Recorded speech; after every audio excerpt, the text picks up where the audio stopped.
Ford is expanding its footprint in Michigan, announcing plans for a new $3.5 billion battery plant for EVs. And they're doing it with a Chinese supplier, despite some of the rising tensions that we've seen between the U.S. and China. Senior autos reporter Pras Subramanian joining us now with more on that story. And Pras, I know you spoke to one of the executives at Ford. What did you learn about this announcement?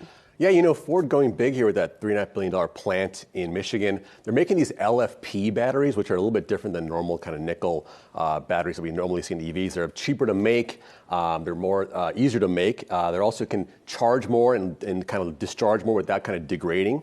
But they're not good for like high power uses like towing and things like that. But, you know, good for commuter cars. You know, it's a good thing for like their Ford Mach-E's and cars like that. Ford says this investment is part of like their $18 billion that they put in the U.S. just for batteries alone. But yes, you brought up the CATL element there. You know, this deal actually, Governor Youngkin in Virginia canceled this deal because he was concerned about the China element, saying it was a Trojan horse for China. So, you know, we spoke to Lisa Drake, the VP of EV industrialization at Ford, about this, and I asked her did she have any concerns about China given what's been going on recently? No, it's not. The auto industry in general is a huge global marketplace.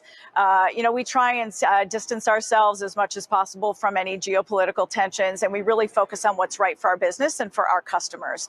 CATL is the largest battery supplier in the world, and they have great LFP technology, and it's in many of the devices we all use today in the U.S., and it's even in some EVs today, but it's all imported into the United States. And we took this opportunity to actually put our investment in the U.S. with American manufacturing jobs so we can make the technology here in the U.S.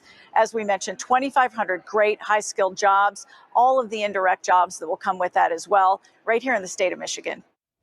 So yeah, Ford says that the plant is owned by Ford wholly. All the employees are Ford workers, right? And they're just licensing the tech from CATL. There's no CATL sort of operation there, aside from the technology licensing. It's just tenuous timing. Not great timing given all that's going on in the world, all the geopolitics, the spy balloons, whatnot. Not a great look to be announcing that of all days today.